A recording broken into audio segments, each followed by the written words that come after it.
I was sitting at the holiday table when my father-in-law raised his glass. "Let's drink to my daughter and her wonderful husband," he said. I smiled, but inside me raged fury. In a few minutes, the whole family will know that his wonderful daughter has been sleeping with my best friend for a year. I loved Lisa. 3 years of marriage, plans for children, a joint business. We built a marketing company from scratch in Chicago. She handled the financial affairs, and I worked with clients. Each day, we'd meet for lunch in the corner office overlooking Michigan Avenue, planning our future between client calls. Our penthouse apartment downtown seemed like the perfect symbol of our success, both in business and in love.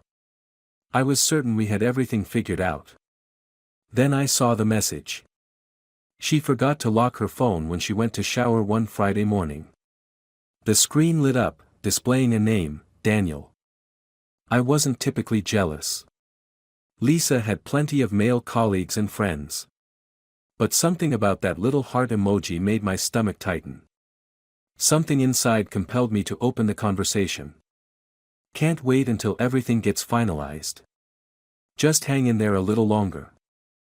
The main thing is that he doesn't suspect anything." I stared at the screen, reading the exchange over and over. I didn't know exactly what was being finalized, but something told me it wasn't about a surprise vacation or a birthday gift. I put the phone back exactly as I'd found it. That night at dinner, I watched Lisa laugh and talk about her day as if nothing was wrong. Her eyes sparkled in the candlelight of our favorite Italian restaurant as she detailed a new marketing strategy for our biggest client. Was I imagining things? Was I reading too much into an innocent conversation? "You're quiet tonight, Michael," she said, reaching across the table to squeeze my hand. "Tough day with the Harrison account?" I forced a smile. "Just tired. Nothing a good night's sleep won't fix." For the next week, I pretended everything was normal. We went to work together, had dinner with friends, even planned a weekend getaway to Lake Michigan. But in private moments, I started digging. First, the bank statements. I logged into our joint accounts late one night while Lisa slept. Large sums had been transferred to unknown accounts over the past 4 months. $50,000 here. $75,000 there. Almost $500,000 in total, siphoned from our business and personal accounts.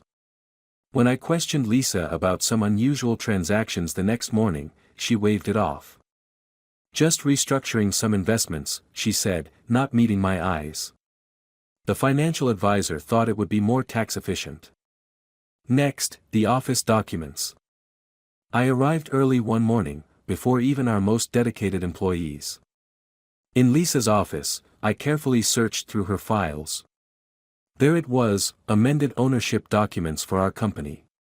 She had quietly changed the operating agreement, shifting controlling interest to herself. My name was being systematically removed from client contracts, replaced with hers alone. Finally, I hired a detective. His name was Marcus, a former Chicago PD detective with a reputation for discretion. 3 days later, he delivered a manila envelope to me in an underground parking garage. "I'm sorry, man," he said, his face grim. "But you needed to know." Inside were dozens of photos. Daniel, my best friend since college, the best man at our wedding, entering our apartment when I was supposedly in New York meeting clients. The timestamp showed 2:14 p.m. on a Tuesday. Another photo showed them leaving together, her hand comfortably in his. The most damning, a meeting between Lisa, Daniel, and a lawyer I didn't recognize, passing documents across a restaurant table. The detective's report was clinical and devastating. They'd been having an affair for at least a year. The lawyer was handling both the business restructuring and preparing divorce papers that would leave me with virtually nothing. The plan was to push me out of the company I had built, divorce me when I was financially vulnerable, and take everything. I didn't say a word to either of them. I smiled at Lisa over breakfast each morning. I met Daniel for our weekly basketball game, clapping him on the back after he scored. "Everything good with you and Lisa?" he asked, concern in his voice. She mentioned you've been working late a lot. The audacity was almost impressive. I nodded. Never better. We're talking about trying for a baby soon. His smile faltered for just a second. That's great, man. While they thought I was oblivious, I was making my own arrangements. I consulted with 3 different attorneys. I documented every unauthorized transfer. I secured copies of the original business agreements. I moved small amounts of money into accounts they didn't know about. And I waited for the perfect moment. It came during Lisa's parents' anniversary celebration. 50 people gathered at their sprawling suburban home, family, friends, colleagues. Lisa's father, Richard, had always treated me like a son. Her mother, Eleanor, baked my favorite desserts on my birthday. They didn't deserve what their daughter was doing any more than I did. The evening progressed with toasts and laughter. Daniel was there, of course, seated just far enough away from Lisa to avoid suspicion. I watched them exchange glances throughout dinner, little smiles when they thought no one was looking. Richard stood, champagne flute raised high. I want to thank everyone for coming tonight, he began. Eleanor and I are blessed with 40 wonderful years together. But one of our greatest joys has been watching our daughter find the same happiness with Michael. To Lisa and her wonderful husband, may they have the same long, faithful partnership we've enjoyed. Glasses clinked. Lisa beamed at her father, then turned that practiced smile toward me. I returned it, feeling strangely calm about what I was about to do. I stood up, raising my own glass. I'd like to say something important, if I may. The room quieted. Lisa's smile remained fixed, but her eyes showed the first flicker of uncertainty. I pulled out my phone, tapped the screen, and held it up. The video began to play, the sound crystal clear in the suddenly silent room. Lisa and Daniel, sitting close together in a restaurant I recognized as their regular meeting spot. Soon everything will go our way, her voice, unmistakable. He's so naive, Daniel's response, followed by their laughter.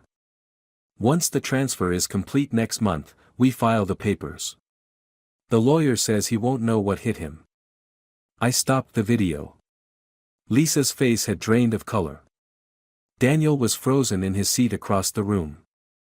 This isn't what it looks like, Lisa stammered. I turned to her father, placing a thick folder in front of him. These are the bank statements showing where she's been transferring our money. Almost $2 million over the past year. And these, I said, placing another stack of papers down, are the documents showing how she's been secretly removing me from our business. Richard took the papers with shaking hands. He flipped through them, his expression changing from confusion to shock to anger. Lisa? What is this? What have you done? His voice cracked. Eleanor began to cry softly. The room remained completely silent, everyone witnessing the implosion of our seemingly perfect life. I walked over to Lisa and placed a final set of documents in front of her. Divorce papers. Already filed. You won't get anything. She stared at them, then at me. You can't, how did you? I smiled. Oh, and before I forget. I turned to Daniel, who looked like he might be sick. I sold the business last week.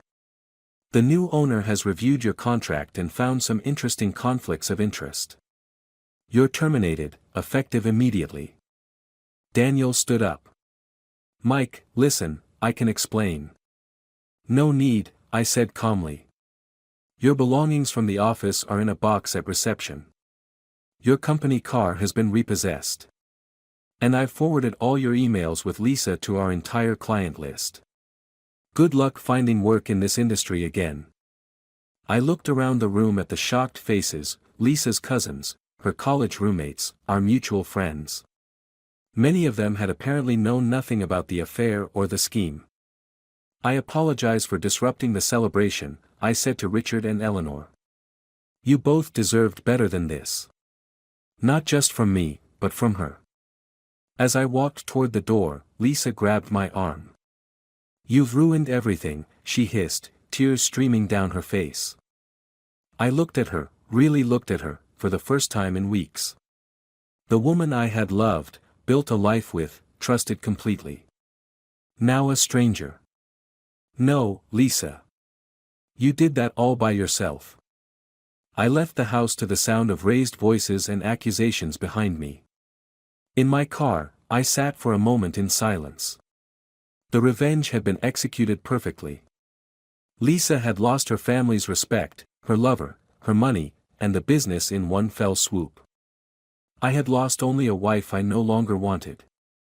As I drove away, I wondered why the victory felt so hollow. Perhaps because no amount of revenge could restore the trust I'd lost, not just in Lisa and Daniel, but in my own judgment. I had been completely blindsided by the two people closest to me.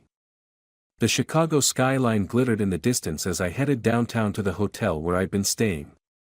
My phone buzzed incessantly, messages from mutual friends who had witnessed the scene, from Daniel begging for another chance, from Lisa alternating between threats and pleas. I silenced it all. 3 days later, I met with Jennifer, the attorney who had orchestrated my countermove.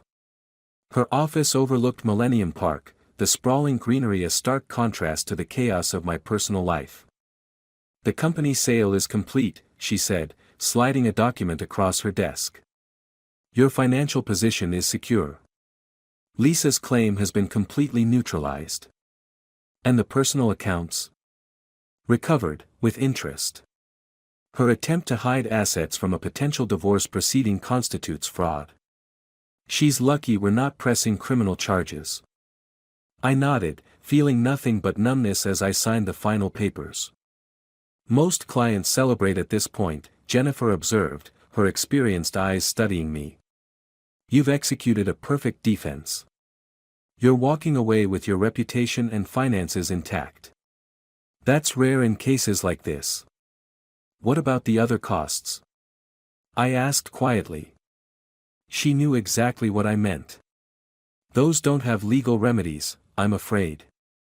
That evening, I stood at the window of my hotel suite, watching the city transform in the twilight. My phone rang, Lisa's father.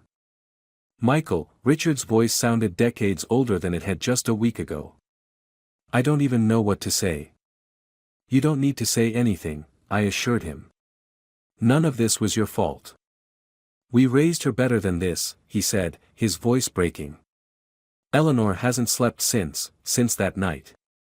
Lisa's staying with her sister. Daniel apparently left town. I'm sorry you're caught in the middle of this." "No," he said firmly. "Don't apologize. You did what you had to do." A pause. "The thing is, son, and I still consider you family, revenge doesn't heal the wound. It just stops the bleeding." His words stayed with me long after we hung up. Was he right? Had I merely stopped the bleeding without addressing the deeper injury? 2 weeks later, I closed on a small house in Evanston, near Northwestern University. Away from the sleek downtown high-rises and the memories they contained, but close enough to begin networking for whatever would come next professionally. I started running along Lake Michigan every morning, the rhythmic pounding of feet on pavement providing a meditation that court papers and account settlements couldn't. On a particularly cold morning, I stopped at a coffee shop to warm up. The barista's name tag read, Sarah, her smile genuine as she handed me my Americano. "Rough morning to be running," she commented, noting my running gear. "Most people gave up and stayed in bed." "Sometimes the hardest days are the most important ones," I replied. "Sounds like there's a story there." I surprised myself by laughing. "Several, actually."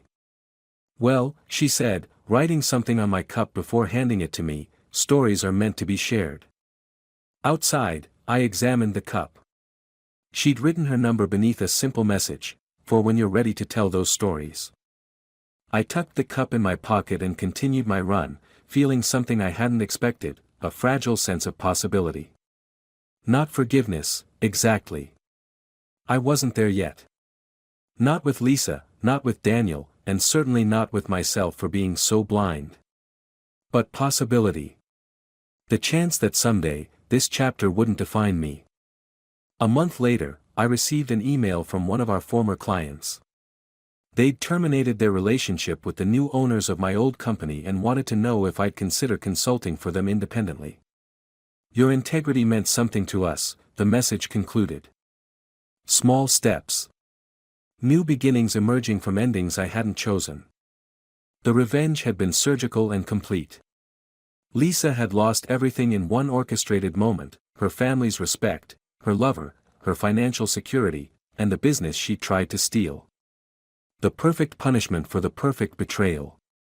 I had lost a wife I no longer wanted, a friend who had never truly been one, and perhaps most significantly, the illusion that I could ever fully know another person's heart.